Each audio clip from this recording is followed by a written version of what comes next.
These disco hits had you dancing till dawn, and today nobody remembers them.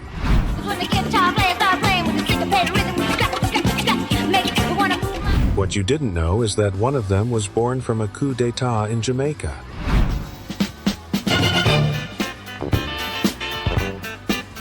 These are the lost gems that defined the wildest nights of the 70s.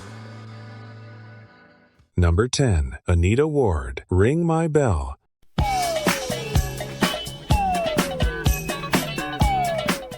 Can a song written for 11-year-olds become the sexual anthem of the discotheques?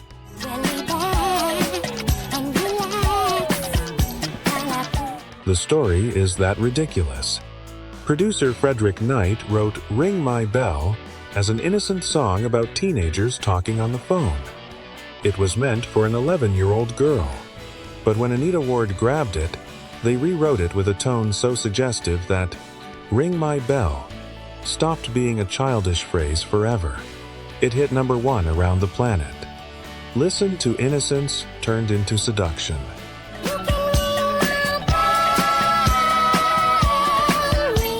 What you're hearing right now is the perfect one-hit wonder.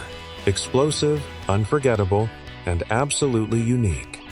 Ward recorded this song, conquered the entire world for one summer, and then disappeared from the map like she'd never existed. The bell rang once, but when it rang, the entire planet heard it.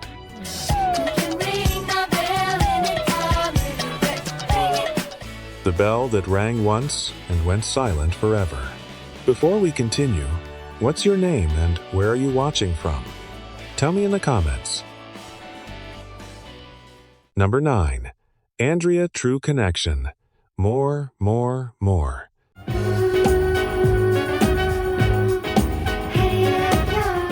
The most bizarre story in disco, from adult film star to dance floor queen. And all because of a coup d'etat.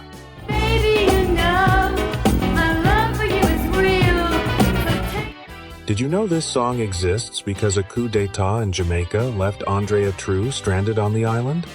True was filming a commercial in Kingston when the government fell and they closed the borders. She couldn't get her money out of the country, but she could spend it there. So, she used all the cash to book a local recording studio and record the first thing that came to mind. This is what came to mind, and it sold millions. Listen to the hit born from pure geopolitical chance.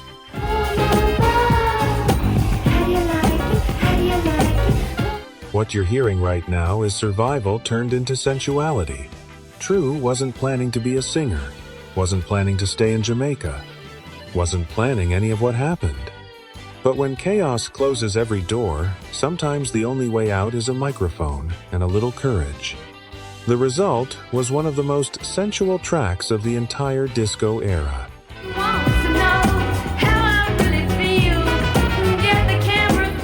But if this is chance turned into success, what's coming now enraged all of rock history.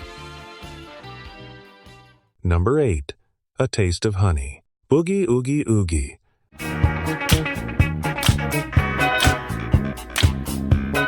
Can a disco song defeat the Cars and Elvis Costello at the Grammys?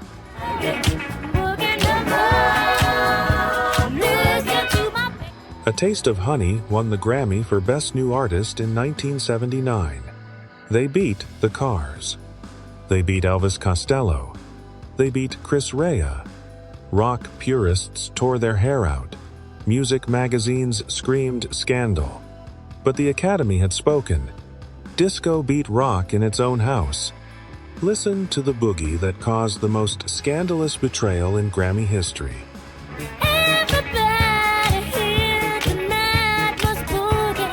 What you're hearing right now is disco declaring war on rock and roll in enemy territory and winning.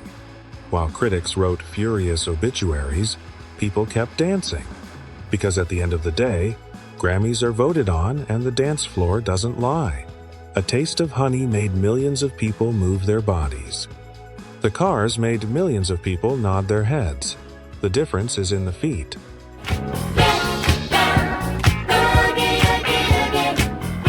The boogie that proved the dance floor could beat rock and roll.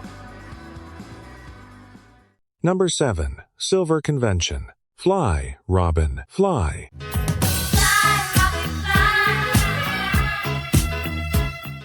Can a song hit number 1 with only 6 words in 5 minutes?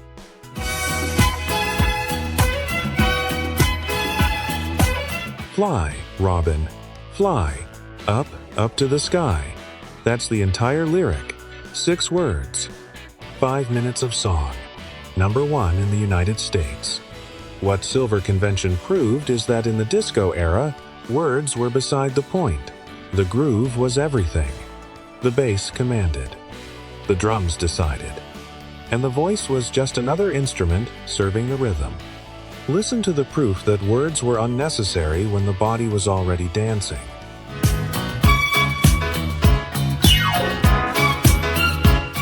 What you're hearing right now is the purest demonstration that in disco, the groove was God.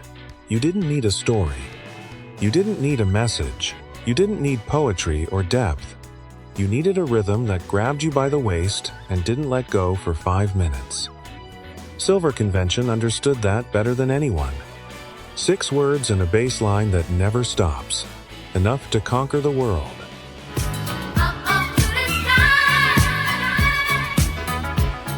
But if this is minimalism taken to the extreme, what's coming now is pure classical delirium thrown into the disco blender. Number 6. Walter Murphy, A Fifth of Beethoven.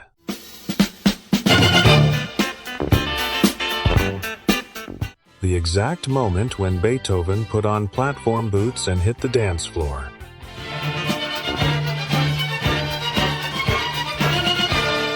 Did you know this track appears on the Saturday Night Fever soundtrack? But almost nobody remembers who did it. Walter Murphy took Beethoven's Fifth Symphony, added a funky bass line, threw in disco drums, and turned it into number 1. 200 years of classical music packaged in a discotheque groove. Classical music purists were horrified. The dance floor responded by dancing harder. Listen to the anonymous genius who made the classics dance.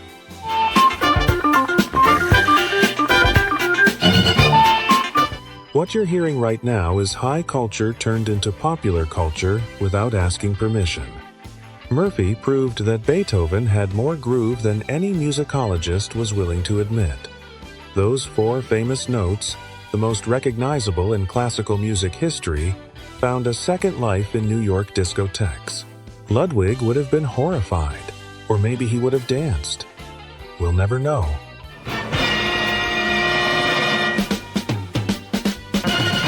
The madness that proved even Beethoven could be funky. Number 5. Musique, In the Bush.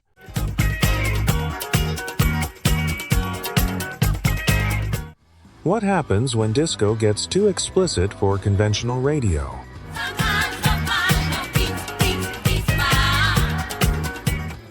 While the Bee Gees sang in falsetto and white suits about innocent love, Musique was recording tracks with moans, so explicit radio stations didn't know whether to play them or lock them up. In the Bush was disco's dark side. The one that didn't make it to television. The one that played at 3 a.m. in New York basements, where the smoke was too thick to see the floor. Listen to the rawest side the disco era tried to hide.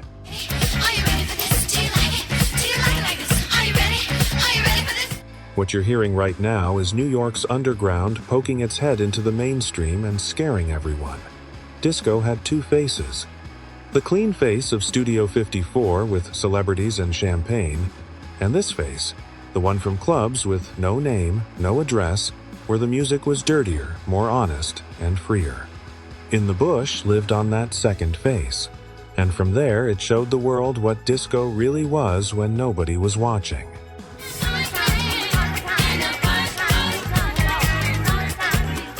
But if this is the underground surfacing, what's coming now is a rock genius jumping onto the dance floor without warning.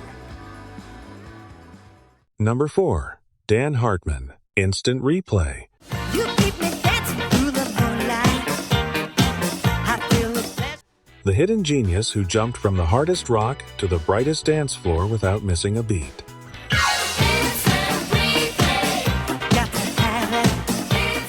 Did you know Dan Hartman was a respected rock producer and musician who played with the Edgar Winter Group before making the leap to disco?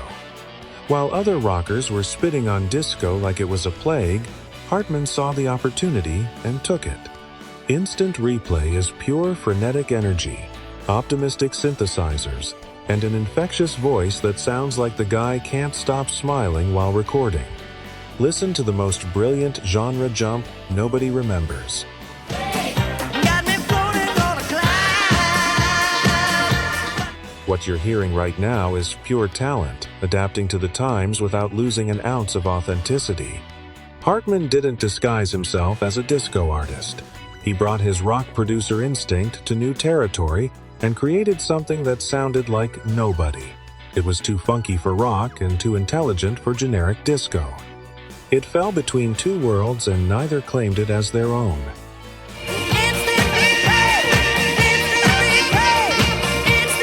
The genius who proved true talent has no musical borders. Number 3. Alicia Bridges, I Love the Nightlife. Disco Round. Please don't talk about love tonight. Please. Can someone hate disco with their entire soul and still create the genre's perfect anthem? Action, I got so much to give. I want to. Alicia Bridges hated being labeled a disco artist. She came from country and rhythm and blues. She hated mirror balls and polyester suits. But she wrote this song of heartbreak and heartache that became one of the most iconic tracks in discotheques worldwide. The irony is brutal. The woman who hated disco created the perfect anthem for dancing with a broken heart. Listen to the rebellion that refused to repeat the formula. I love the nightlife. I've got to put it on the disco. What you're hearing right now is pure authenticity, rejecting the commercial success she herself had created. Bridges could have recorded 10 more songs with the same formula and lived off the royalties forever. She refused. She went back to her country and blues roots and let this track become her only disco legacy. She chose to be honest once rather than successful 10 times. Oh, I love the nightlife. I've got to put it. But if this is rebellion against one's own success, what's coming now is pure European reinvention on an industrial scale. Number 2. Eruption, I Can't Stand the Rain. Against my window. Because he Can a disco version surpass a sacred soul classic from America? one sound that I just can't stand the rain. Frank Farian, the brain behind Boney M and the future architect of Milli Vanilli, took Ann Peebles' classic and reinvented it as a European dance floor bomb. Eruption crushed the original with a devastating rhythmic foundation, massive production, and an energy the original soul version never had. In Europe, it outsold the original. In America, it sparked a furious debate about whether they had the right to touch something sacred. Listen to the reinvention that conquered continents.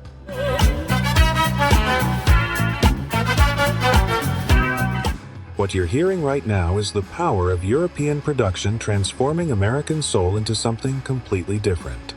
Farian wasn't afraid of anything. He took untouchable classics, threw them into the Eurodisco blender, and pulled them out as floor monsters. Some called it sacrilege, others called it genius. Millions of records sold suggest the second option won.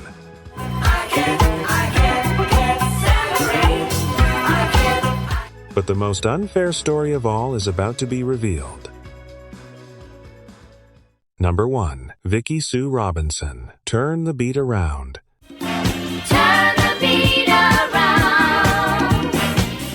The forgotten pioneer who created the mold of the future and got stuck in the past. When the guitar player start playing with the syncopated rhythm, make it wanna move my.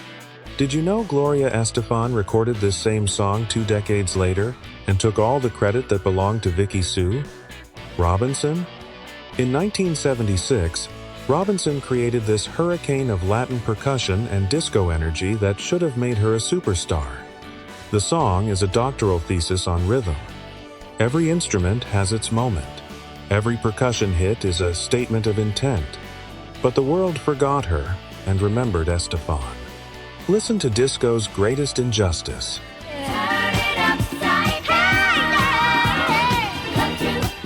What you're hearing right now is pure genius that history decided to ignore. Robinson recorded the original. Put in the body, the voice, the energy, the sweat. She created the mold that 20 years later another artist used to become famous. And when people hear "turn the beat around," they think of Estefan, not Robinson. It's the quietest injustice of the entire disco era. The pioneer who built the house and was never invited to live in it.